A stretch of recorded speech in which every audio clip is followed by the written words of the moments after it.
la mort de l'amour. Une nuit, j'ai rêvé que l'amour était mort, au penchant de l'état que l'âpre bise mord. Les vierges dont le vent meurtri de ses caresses, les seins nus et les pieds de lys, les chasseresses que la lune voit fuir dans l'antre souterrain, l'avaient toutes percées de leurs flèches d'airain.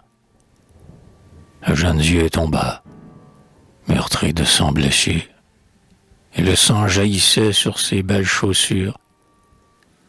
Il expira. Parmi les bois qu'il parcourait, les loups criaient de peur, les grands lions pleuraient. La terre frissonnait et se sentait perdue. Folle, expirante aussi, la nature éperdue, de voir le divin sang couler en flots vermeils, enveloppa de nuit et d'ombre le soleil, comme pour étouffer sous l'horreur de ses voiles l'épouvantable cri qui tombait des étoiles. Laissant pendre sa main qui dompte le vautour, il gisait, l'adorable archer, l'enfant amour, comme un pain abattu vivant par la cognée. Alors Psyché vint, blanche et de ses pleurs baignée.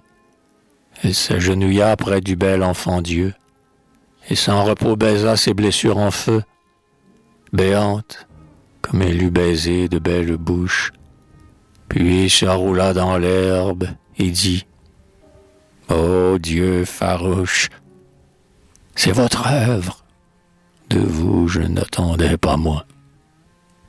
Je connais là vos coups, mais vous êtes témoins, tous, que je donne ici mon souffle à ce cadavre, pour qu'Éros, délivré de la mort qui le navre, renaisse, et dans le vol des astres, d'un pied sûr, remonte en bondissant les escaliers d'azur.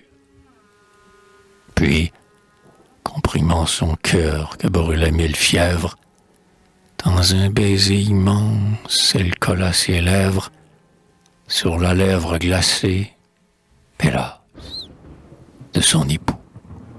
Et, tandis que la voix gémissante des loups montait vers le ciel noir sans lumière et sans flamme, elle baisa le mort et lui souffla son âme. Tout à coup le soleil reparut, et le Dieu se releva, charmé, vivant, riant.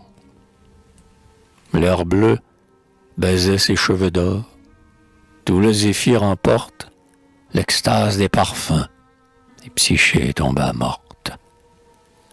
Eros emplit le bois de chansons, fier, divin, superbe, et d'une haleine aspirant, comme un vin, doux et délicieux, la vie universelle, mais sans s'inquiéter un seul moment de celle qui gisait à ses pieds sur le coteau penchant, et dont le front traînait dans la fange.